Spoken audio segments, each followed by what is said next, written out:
দিয়ে এর আগেও হস্তক্ষেপ করেছে। 2021 সালে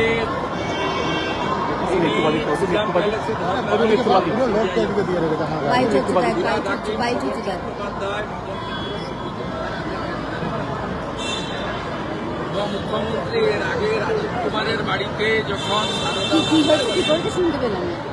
রেড হয় সিবিআই, সেদিনে তিনি সিপিকে নিয়ে ধর্ণা দিয়েছিলেন কলকাতায়। স্বাভাবিকভাবে মুখ্যমন্ত্রী এই ধরনের কাজ সাংবিধানিক প্রতিষ্ঠানের সরাসরি কাজে হস্তক্ষেপ এবং তদন্তে বাধা দেয়।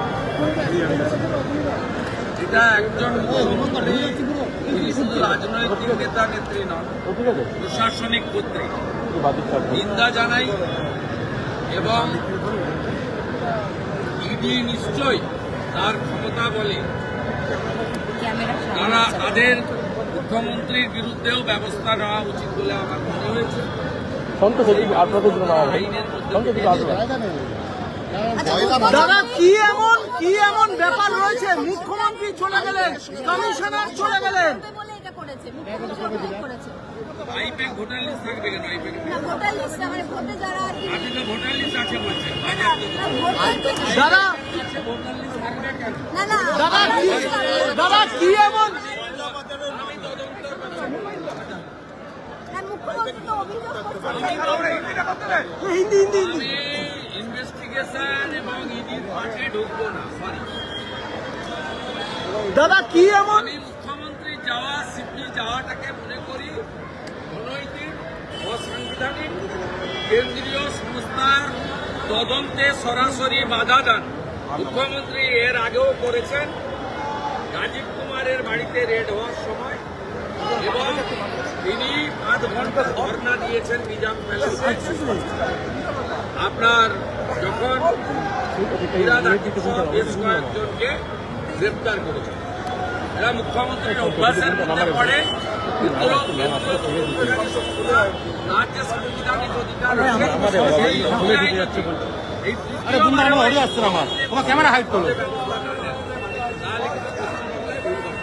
দাদা রত্ন রয়েছে নাকি? মুখ্যমন্ত্রী কমিশনার চলে যাচ্ছেন।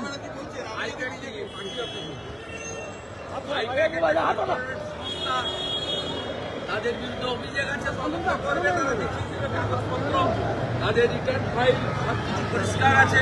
পরিষ্কার থাকলে তো সবার অফিস বাড়ি তল্লাশি করে তো গ্রেপ্তার হয়, এমন তো নয়। করবে আমার বাড়িতে সিআইডি পাঠিয়েছিলেন, আমার প্রবীণ বাবা মাকে হত্যা করেছেন, সিআইডি পাঠিয়ে 3 বার। আমি তো সিআইডির কাছ থেকে ভোটার নিয়ে মারতে গেছিলাম।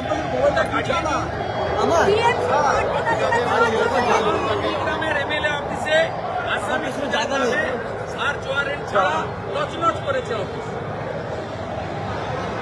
মুখ্যমন্ত্রীর মুখে এগুলো মানায় না। চ্যালেঞ্জ করলাম, বিজেপি কেন যে কোনো লোকের বাড়িতে পাঠিয়ে দেখুন,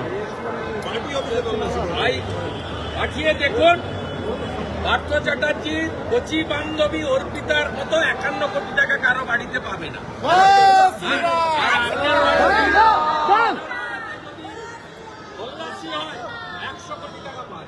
দাদা মুখ্যমন্ত্রী কি প্রতীক জৈনকে বাঁচাতে গেলেন? দাদা বাঁচাতে গেলেন, মুখ্যমন্ত্রী কি বাঁচাতে গেলেন? আপনি প্রথম প্রশ্ন করলেন, আপনাকে যদি প্রশ্ন শিখিয়ে করে আলাদা কথা, আমি ফেস করতে যাই, আমি স্কিপ করি না।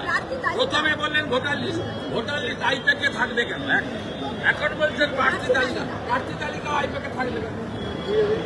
দাদা মুখ্যমন্ত্রী কি প্রতীক জৈনকে বাঁচাতে গেলেন? দাদা মুখ্যমন্ত্রী প্রতীক জৈনকে স্বাস্থ্য খেয়াল রাখবেন।